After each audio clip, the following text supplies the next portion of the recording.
Hi there. I'd like to share a little project I worked on earlier, or should I say later last week. The use of Photoshop and making some images used as gobos or light blockers or flags. So basically, what I have in this stager file is just a plane here with some concrete material. I also have a rectangle here that I have actually turned this rectangular plane and I've added a glass material to it. I've also went in and adjusted some of the roughness and different specular highlights and different things here and tweak this. Once you put the decal on it for the gobo, you can come in here and adjust this. Now, also what I've done on here is I've added a decal to this. The decal right now is on here. I'm going to delete it and bring it back so you can see it. And I'm going to click on that plane and I'm going to add my decal. And I'm going to bring up my file. And I will include this file in the Facebook link here. Now what I'm going to do is I want to enlarge the size of the decal so it better fills the rectangle.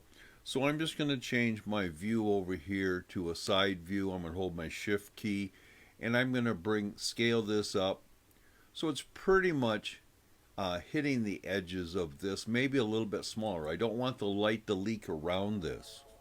And I'm going to pause this right now because I have a call coming in. Also, what you want to do here is I'm going to bring this back to the previous view. Also, you're going to have to work with this spotlight. And you're going to have to go in here and enhance or increase the exposure, work with the intensity, and then work with this outer angle of the emitter or the light source so it doesn't overspill your plane. I just happen to get these numbers to work for me. Let's go ahead and turn on ray tracing so you can actually see the gobo working. So the light itself has kind of a bluish tint to it. It has this gobo applied to it. One nice thing I think is on the plane, if I click on it and I go to my graphic, I have gone over here and I'm going to click on my image. Now remember, this is a Photoshop file and it has multiple artboards.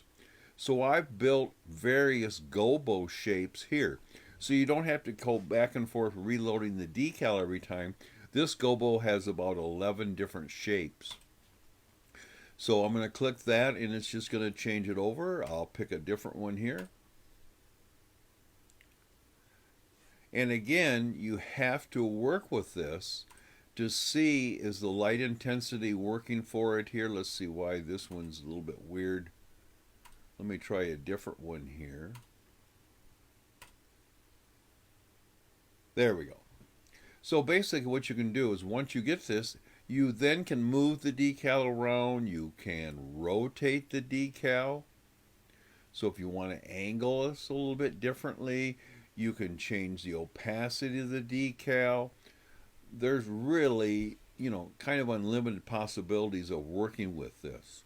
So I just wanted to share this with you. Also, I've added another cylinder shape for a gobo that's in front of the light. I'm going to turn off the plane and I'll turn on the cylinder shape. This one also has some other graphics applied to it that has some artboards. I think there's only 3 of them. It's like a palm tree. And let's see what else I've got here. Let me go to number 1. See what that is. A tree. 2. Let's see what that is. I think it's an elephant. Oh, I've lost my elephant. Oh dear.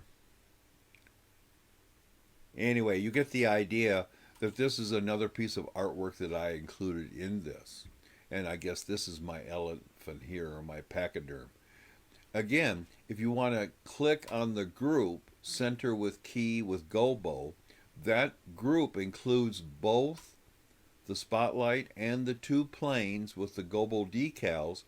So when I click on the group, I can move this as a group back and forth and angle it and so on and so forth as I want to use this. So Be careful when you start moving things. If you don't want to move the camera the spotlight independently, make sure you click on the group. If you want to work with the spotlight independently as far as positioning, go ahead and do it here. I would make a duplicate of this before you start moving all of these around separately. Again, I'm going to include the links to the files so you can download both the Stager file and also my my graphic I use for the plain quote unquote Gobo that has the rectangles and the circles and different things like that. Thank you again and have a good day.